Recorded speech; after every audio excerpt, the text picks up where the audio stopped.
Welcome to the Block Party with Seth Kushner.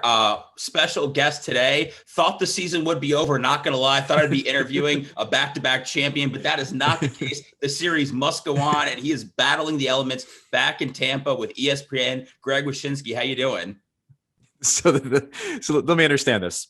Since the Canadiens won Game 4 and extended the series to a Game 5, instead of talking to like Pat Maroon, you've drafted me to That's right. come on the show. That's okay, right. That sounds about right. It's going to be special. I got a text from Brian Breesman at 1:30 in the morning. He's like, "Are you ready for the puck, Daddy?" And then I said, "Yes." So I woke up and I was like, "All right." I started doing my research, and I was on your Twitter, and I said, you tweeted about something the whole world's talking about, and that's Eric Bischoff's take on America not caring about hockey. Where do you come out on that? Is that like an NBC thing? Is that like, I don't agree with Eric Bischoff? I couldn't really get your take from the tweet. Oh, my take on the tweet was just to let a provocative guy be provocative through my Twitter feed and get people rightfully riled up. No, I think America does care about hockey. I think the issue with the Stanley Cup playoffs in particular is that there needs to be an unlearning of behavior that's been established through decades for hockey fans, which is that we don't care about the playoffs once our team is eliminated. And, you know, part of that function is the fact that the Stanley Cup playoffs are something that stretches into June, when we want to go to the beach and the pool and see our kids and all this stuff. And then we don't necessarily want to carve out time to watch, you know, like Montreal and Vegas or whatever. So that's a big problem for the playoffs and viewership. But I mean, listen, I think hockey is an extraordinarily popular sport. I don't think I've always felt like hockey was unfairly judged by its TV ratings because of the tribal nature of hockey fans, because sometimes you run into problems like we have in this series where one half of the viewership doesn't count because they don't draw any ratings from Montreal at all. So like you're depending on there being, you know, Canadian expats here in the States watching this series because they're rooting for Montreal. So all of these factors always come into play. They never get acknowledged by people like Eric Bischoff or critics of the sport. But I think hockey has a very robust and passionate following. I think there's a lot of sports that would kill to have the loyalty of hockey fans and the engagement of hockey fans. I mean, you know, I think there's a lot of casual fans in other sports, but I think hockey fans are hardcore to the core. The problem is that they also are very hardcore and loyal to their teams. So when their teams check out, so do they. Yeah, I think the best chance you're going to get is somebody is rooting against another team, and that's why, like, maybe the Toronto fans would want to watch. But you know what? Hey, I guess they might not count either. So that's so. What's ESPN going to do? So ESPN gets the NHL next year. Obviously, what was your reaction when you found out about that? I was thrilled. I mean, it's awesome. I've never worked for a rights holder in my time at Yahoo and ESPN, obviously. And so that's going to be exciting to see what doors get opened, what opportunities are there to do some really fun and interesting things, not only with ESPN, you know, obviously increasing the amount of stuff we're making for hockey from a programming perspective, but also just look, give it to you straight. I've never been more jealous in my life than going to a press conference in the Stanley Cup playoffs. And then we all sit in a room pre-COVID, hopefully post-COVID, and we listen to the coach talk about the game, and we get all of our little information, and we tweet it all out and read our little stories. And then after the coach gets done, he goes and talks to the rights holders in the hallway. And you know, he gets done with our press conference, and he's very stern and to the point, and telling us who's in the lineup and who's not. Then you look out in the hallway, and it looks like they're at a bar. They're just like having the best time together. They're just like talking naturally. And the coach is like giving them a little bit of gas, and they're taking it, and they're having a good conversation. And, you know, I'd be sitting there saying, I want to be in the room where it happens, you know, and so the chances of me now being in those conversations increase, which is great. But, you know, from a big picture perspective, like I've worked now at ESPN for 4 years. We've been able to do some really cool stuff there. And I think it's just going to be really exciting to see how we approach coverage of the games. And I think you already saw in the, you know, big announcement of who is working now with me to do this stuff, that it's going to be, you know, eclectic and interesting and, you know, I think as entertaining as it is informative. Who, when they made the announcement, obviously you knew, all the guys beforehand, but who were you like most excited to work with? Are you pitching any projects? Like, I'm a big Ryan Callahan fan. I've been there like, hey, I got this idea. Me and Callahan, we do a podcast where we go out on the town together. Is there any person that's kind of got your brain going where you go, man, I'd really love to work with this specific person? Well, there's obviously a couple of people that I'm really happy to be working with. One is Ray Ferraro, who I think has been the best color commentator working in the business for like the last decade. Like, I just think he's great. He's perfect. And he has some history with ESPN going back to the NHL Tonight days, tonight's reunion. I'm thrilled that Brian Boucher is going to be working with us. I think Brian comes at the goaltending position from a really unique perspective. And I always find his outlook on the game to be very informative. The one guy I'm fascinated by is Messier, because I mean, as many people know, I'm a Devils fan, and he made me cry in 1994. Like, straight up made me cry. Like, as a young kid in high school, man, I was just really, devastated when the Devils lost to the Rangers, and he guaranteed victory. Now, granted, my team winning 3 cups over the next like decade certainly took the sting off it, but I'm just gonna have to sit down with Messier in the Bristol Cafe at some point and be like, you know what you did to me? So you haven't had that conversation with him yet, how he made you cry back in the day? That's coming. No, I've never had the pleasure yet, but some of the folks that we hired, I know a little bit, and some of them I'll probably just get to know, and it'll be really fun. I mean, I the possibilities I think are endless as far as the combinations that could work together, that I could work with, the projects that we could do. And the cool thing about it is that it's a 7-year run. I think there's going to be a lot of things that we get to make along the way that might not necessarily be there in year one, but the support and the excitement and the momentum is going to be there to really do some cool stuff. So we talked about this at the beginning. Are you personally ready to have this series with the Lightning and the Canadiens be wrapped up? Are you tired of traveling back? Are you tired of sitting in your hotel room doing stupid podcasts during tropical storms? Like, are you ready to just get on with it, or you want it to go 7 games and you love every second of it? Well, I mean, usually I'm doing a stupid podcast and there's no tropical storm or a hotel room. So, I mean, there is a little bit of familiarity for me there in doing Puck Soup, but no, I don't know. I think I get torn about it, because the moment where I'm like, yeah, I'm kind of over this, is the moment when I'm like, oh, darn, we had a really short playoff, it feels like. This series is a weird one, because we're at a moment now where it's either going to be Montreal having prolonged the inevitable, or Montreal starting this ridiculous comeback. I guess a lot depends on how the hockey gods feel about your mayor. But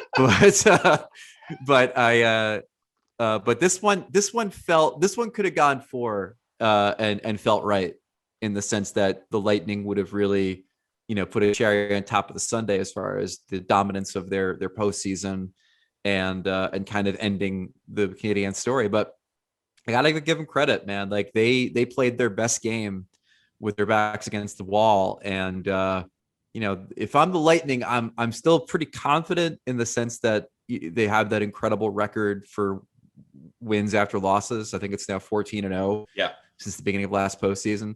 So if I'm them, I'm confident that you can come back here and raise the cup. But at the same time, I mean, they've given a team that has shown a significant amount of resiliency, a little bit of oxygen here, and an overtime win that could kind of propel them a little bit.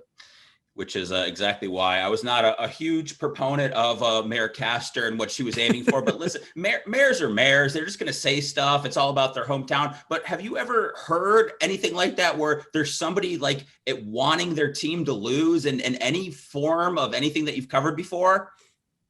Oh, I'm sure there's been, people saying, wouldn't it be nice if they could win the cup here, or win, the World Series here, or whatever. But like, it was just the hubris of it that was stunning. The idea of like, we're so good that we can give them this game. We'll just give them this game, and then we'll come back here and beat them. I mean, that's not a wish that it'd be nice to see the cup raised in Tampa. That's literally like, we are so good that we can manipulate this series to our whim and win the cup whenever we damn well please. And I'm sorry, that is not how it works. And I am a firm believer in the hockey gods. I am not an agnostic here. I am fully at the altar of the hockey gods, knowing what they can do to you, and having seen it myself, and to put that out in the world was such a mistake. And I tweeted it after the game. I'm like, you might as well pack your bags for game 6 because you know it's going back there. You know they're going back to Montreal because it's the thing that she said. And I had all these Lightning fans being like, this is the dumbest narrative of the playoffs. I'm like, prove me wrong. Like, if we're back at game 6, I'm sorry. It ain't the power play. It ain't the goaltending. It ain't the coaching. It ain't Killorn being out. It's because your mayor willed it into existence. That is exactly what's going to happen. We had the mayor on a show that we do on pregame, and she's won bets with the mayor of wherever the Florida Panthers play. She's won a bet with Carolina. She's done bets with she's got some sort of bet with Montreal. I don't know. I definitely wouldn't have checked Twitter today if I was her. So, Greg, I want to something we have to defend all the time as Lightning fans is the Lightning are cheating. That's been a narrative that a lot of people that are rooting against them come up with because of the salary cap and all that.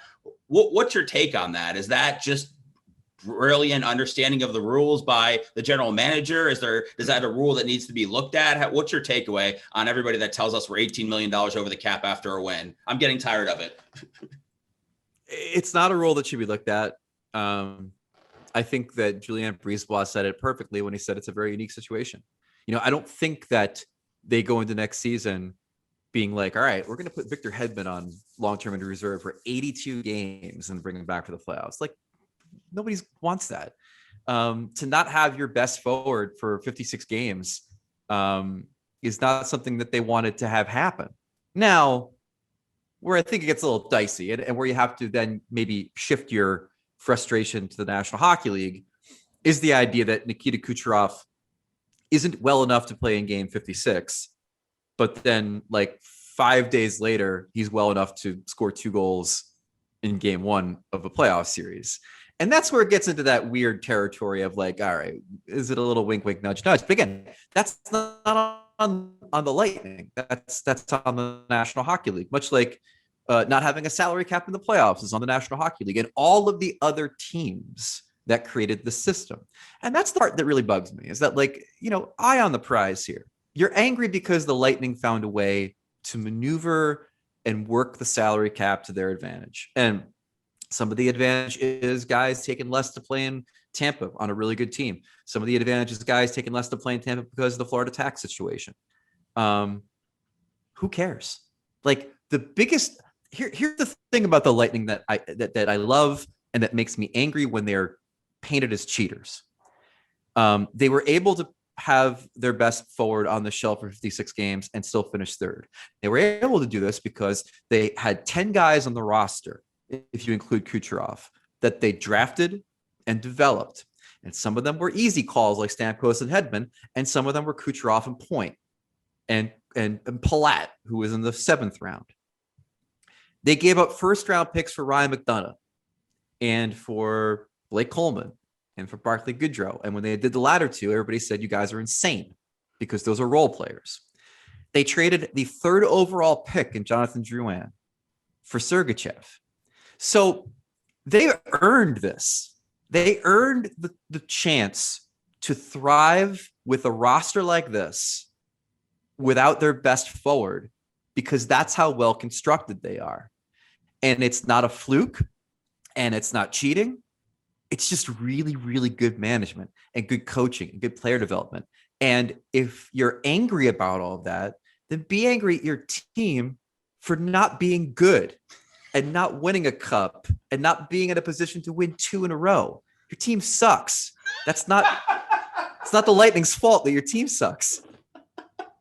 So yeah, I'm team bow down and bask in the glory of what the Lightning have built here because it's tremendous. And the fact that it gets obfuscated by people pointing at the South shenanigans misses the point that in the cap era, we should celebrate teams that are this good and that are this well constructed. And it's not just simply 2 cups in a row potentially. It's 3 finals trips under Cooper. It's 5 trips to the 3rd round under Cooper. I mean, I think he's got 8 full years and 5 of those he's gone to at least the 3rd round. That's dynastic. I mean, that's a beautiful thing. And I think people really miss the point when they start harping on the salary cap. Man, you got me all fired up, Greg. I'm ready to go out there and play in Hurricane now. Well, it helps that might be my column when the series ends, but I've done some prep on it. Listen, that was perfect. So speaking of the team that he's been able to construct, tell me, how is this team going to be taken apart in the offseason? Any predictions on who Seattle might take, who might not be able to be a part of this? I mean, I think obviously Blake Coleman's going to get paid. Savard's going to get paid. Probably Gaudreau's going to get paid. So we know some of those guys, but what are you thinking or hearing about the expansion draft, which, by the way, Seattle's going to yank one of our players potentially as they're celebrating like another Stanley Cup. So what do you think is going to happen with that? Yeah, I mean, I think you're right on Savard. I think that was a pure rental. I do think that the problem for the Lightning in retaining Blake Coleman is now he has become a template. Like teams are looking for a Blake Coleman type, and now Blake Coleman himself will hit the market. So he'll obviously get paid. And there might also be some geographic concerns there too. I mean, he's got a young family. He might want to go, play in Texas for all we know. So, the Tyler Johnson part of this thing is interesting. I mean, there's obviously a Pacific Northwest connection for him.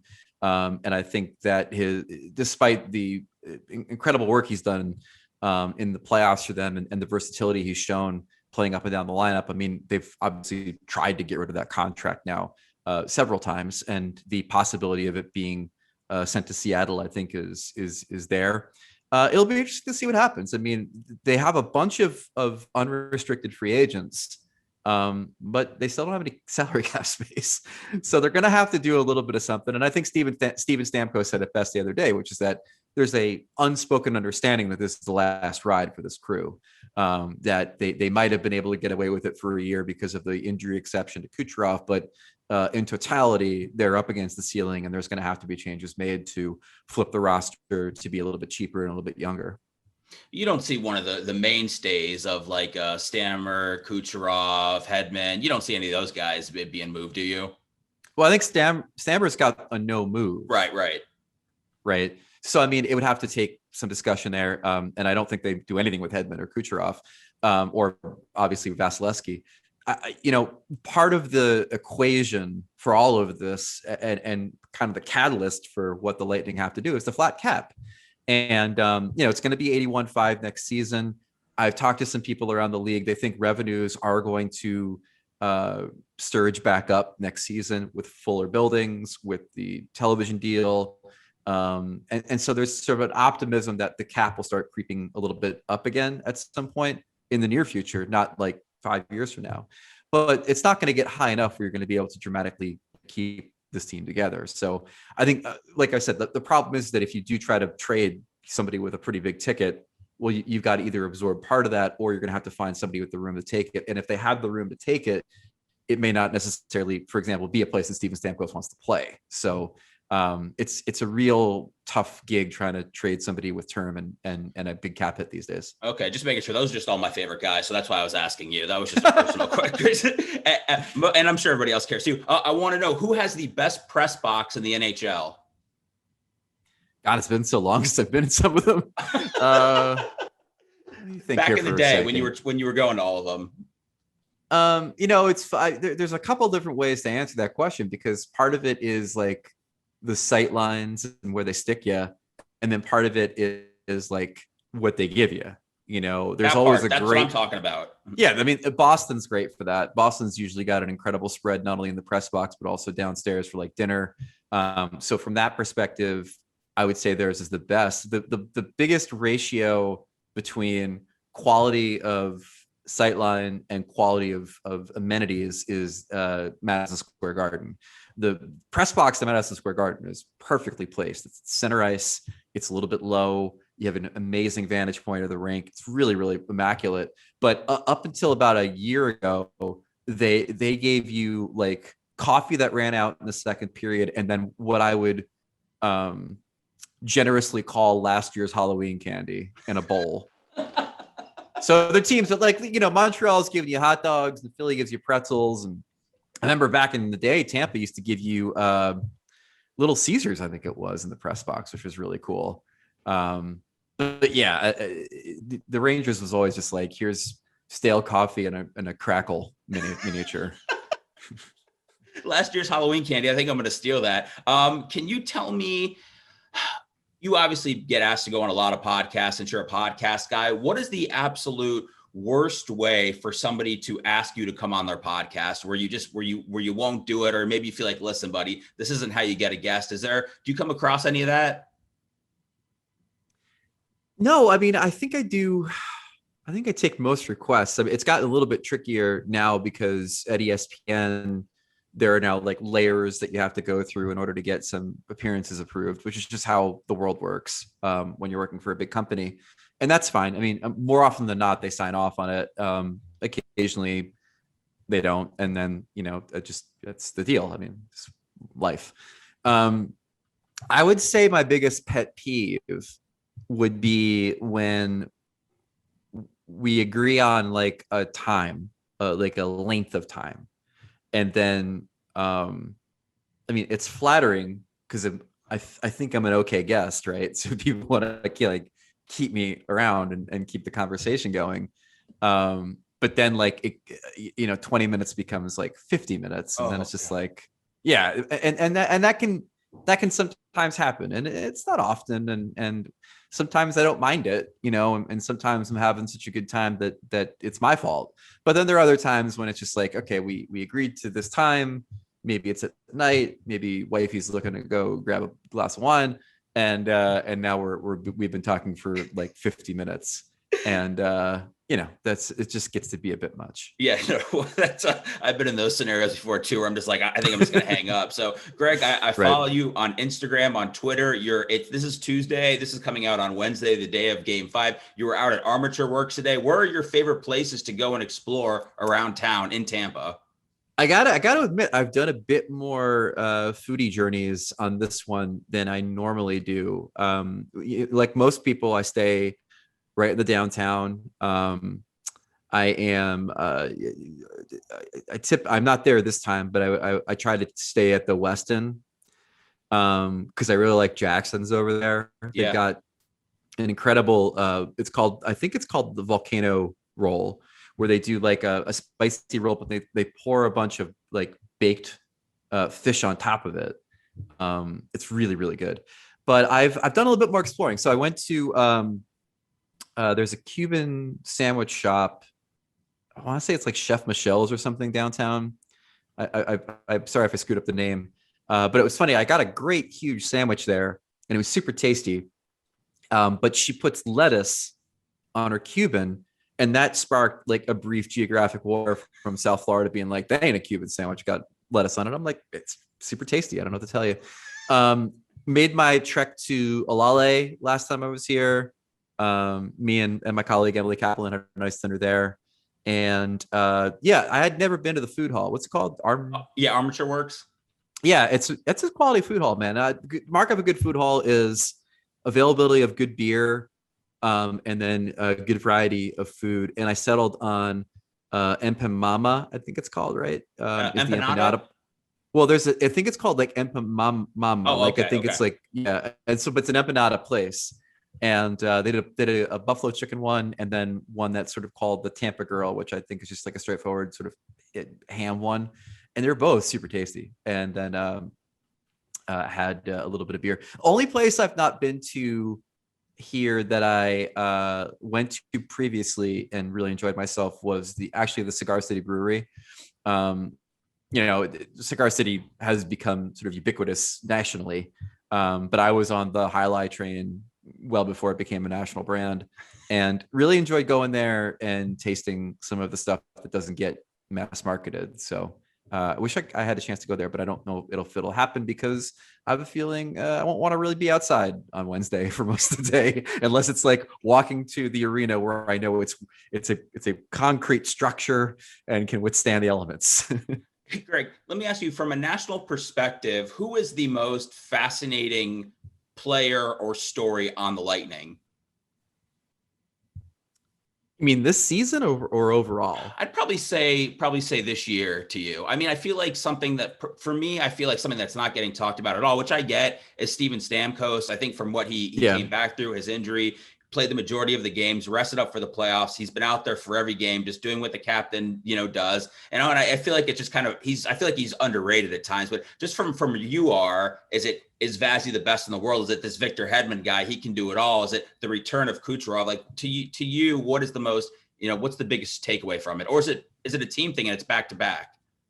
It's probably the team thing. It's probably, I mean, for me personally, it's probably the checking line, which is just, I mean, every championship team seems to have one of these, but to have one that's been this good in consecutive seasons. And I look back at it, man, they were put together in the playoffs last year. They played like less than 2 minutes together in the regular season because there was such little time after the trade deadline before the season was paused. It's remarkable the kind of chemistry they all have.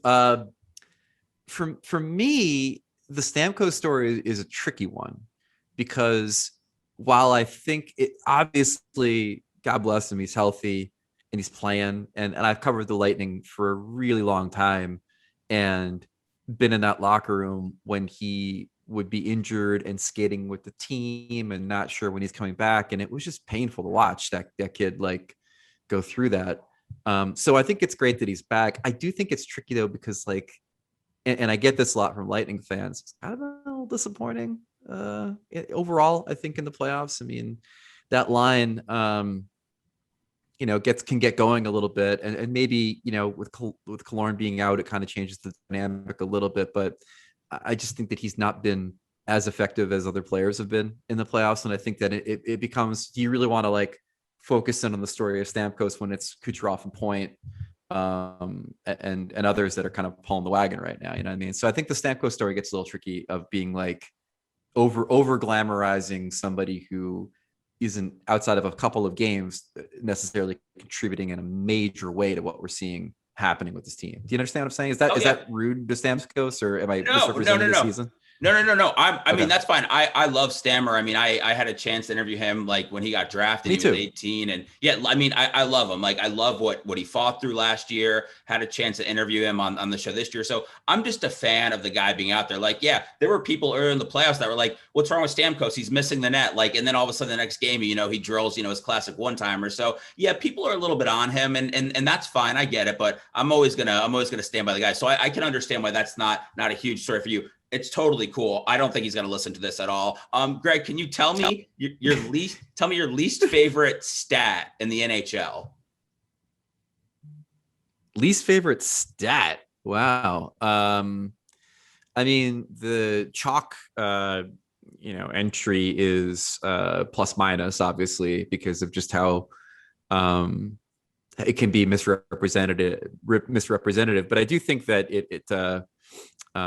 it does tell you a little bit, at the very least, about the player.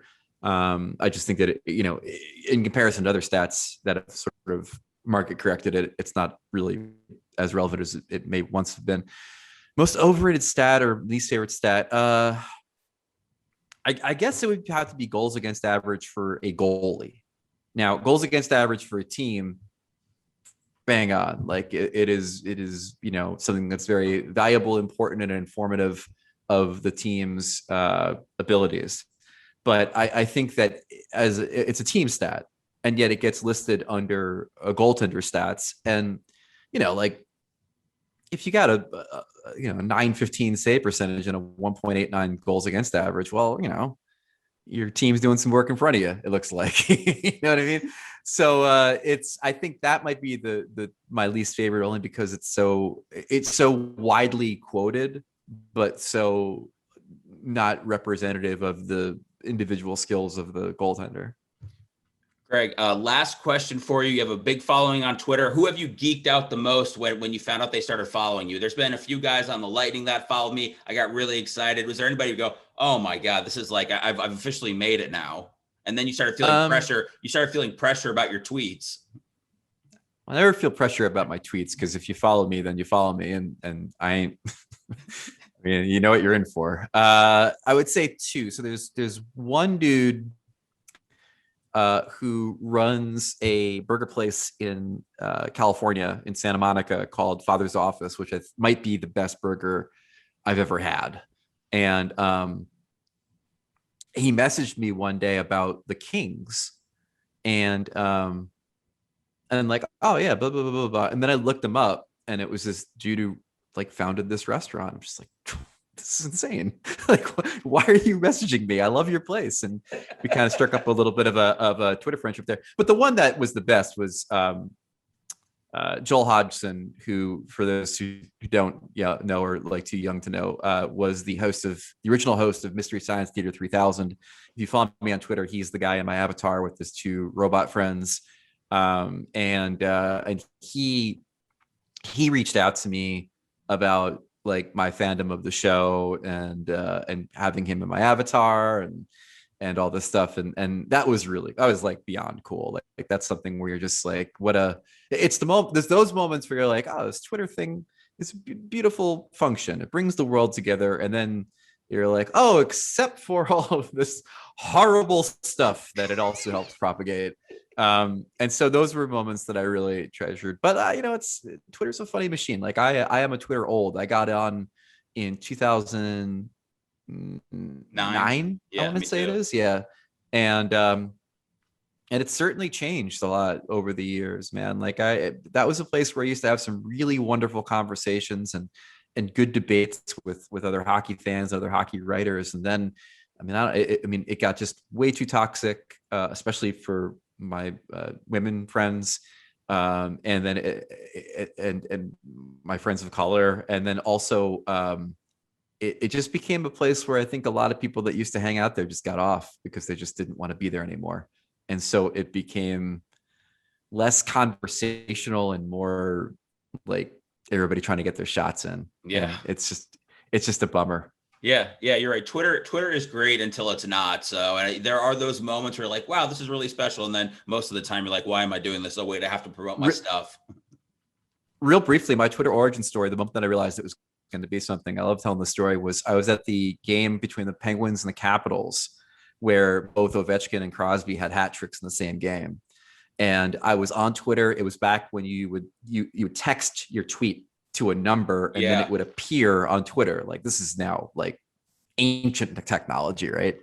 And so I'm in the press conference with Crosby, and somebody's talking about the double hat trick, and Sid's like, I wish they could have maybe cleaned up those hats a little bit quicker. And I'm like, wow. And so like Crosby is upset that the hats weren't cleaned off the ice quicker.